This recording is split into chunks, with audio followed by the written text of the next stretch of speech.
आज सकाळी इंदोडी फेज 1मध्ये एक व्योम ग्राफिक्स या प्रिंटिंगच्या कंपनीचे एम्प्लॉईज त्यांच्या टेम्पो ट्रॅव्हलर या बसमधून फर्स्ट शिफ्ट ड्युटीसाठी येत असताना डसॉल्ट सिस्टीम कंपनीच्या समोर या टेम्पो ट्रॅव्हलरला आग लागली अचानक आणि त्या आगीमध्ये 4 जणांचा होरपळून दुर्दैवी मृत्यू झालेला आहे।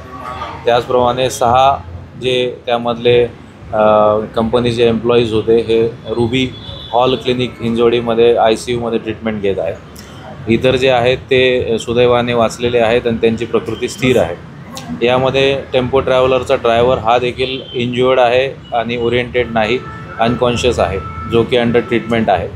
प्राथमिकदृष्ट्या पाहता असं दिसतं की शॉर्ट सर्किटमुळे इलेक्ट्रिकल वायरिंगच्या शॉर्ट सर्किटमुळे गाडीला अचानक आग लागली आणि त्यामध्ये ही दुर्दैवी घटना झालेली आहे।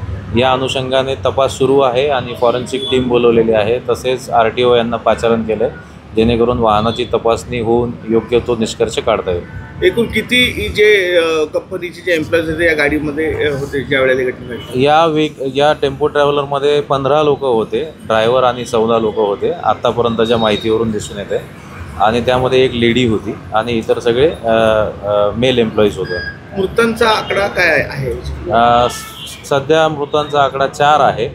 ICUमध्ये ट्रीटमेंट घेत असलेला एक एम्प्लॉई हा अत्यवस्थ आहे, जे आम्ही तिथल्या ऑन ड्युटी डॉक्टर यांच्याकडून माहिती घेतली। तो 60% बर्न आहे आणि त्याला फर्दर ट्रीटमेंटसाठी बर्न स्पेशालिटी सूर्य हॉस्पिटल जे आहे पुण्यामध्ये रास्ता पेठेत त्या ठिकाणी हलवण्यात आलेलं आहे।